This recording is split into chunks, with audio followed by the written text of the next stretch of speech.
சென்னையில் நடைபெற்ற தெற்கு ஸ்லாம் ஸ்குவாஷ் போட்டியில் ராகுல் பைதா மற்றும் ராதிகா சுதந்திரா சீலன் ஆகியோர் சாம்பியன் பட்டத்தை வென்றுள்ளனர். ஆகஸ்ட் 17 முதல் 22ஆம் தேதி வரை சென்னை இந்தியன் ஸ்குவாஷ் அகாடமியில் நடைபெற்ற இந்த போட்டியில் ஆடவர் இறுதிப் போட்டியில் 2ஆம் நிலை வீரரான ராகுல் பைதா தரவரிசையற்ற குர்வீர் சிங்கை 11-3, 13-11, 11-8 என்ற புள்ளிகள் கணக்கில் வீழ்த்தி சாம்பியன் பட்டத்தை கைப்பற்றினார்.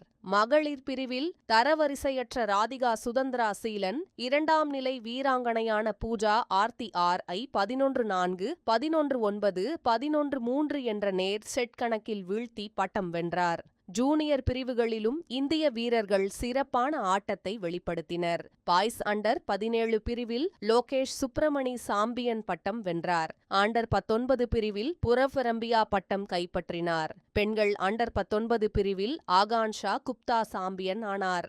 பாய்ஸ் அண்டர் 15 பிரிவில் துருவ் ஜோஹ்ரியும் கேர்ள்ஸ் அண்டர் 15 பிரிவில் கௌஷிகா எம்மும் பட்டம் வென்றனர். அண்டர் 13 மற்றும் அண்டர் 11 பிரிவுகளில் சிங்கப்பூர் மற்றும் மலேசிய வீரர்களும் சாம்பியன் பட்டங்களை வென்றனர். மொத்தம் 12 பிரிவுகளில் நடைபெற்ற இந்த தொடரில் 397 வீரர் பதிவுகள் இடம்பெற்றிருந்தன. Squash rackets federation of India சார்பில் நடத்தப்பட்ட இந்த போட்டியில் சீனியர் பிரிவுகளில் PSA தரவரிசை புள்ளிகளும் ஜூனியர் பிரிவுகளில் ஆசிய ஜூனியர் தரவரிசை புள்ளிகளும் வழங்கப்பட்டன. சென்னையில் நடைபெற்ற தெற்கு ஸ்லாம் ஸ்குவாஷ் தொடரில் முன்னணி வீரர்களுடன் வளர்ந்து வரும் இளம் வீரர்களும் தங்களது திறமையை வெளிப்படுத்தியுள்ளனர்.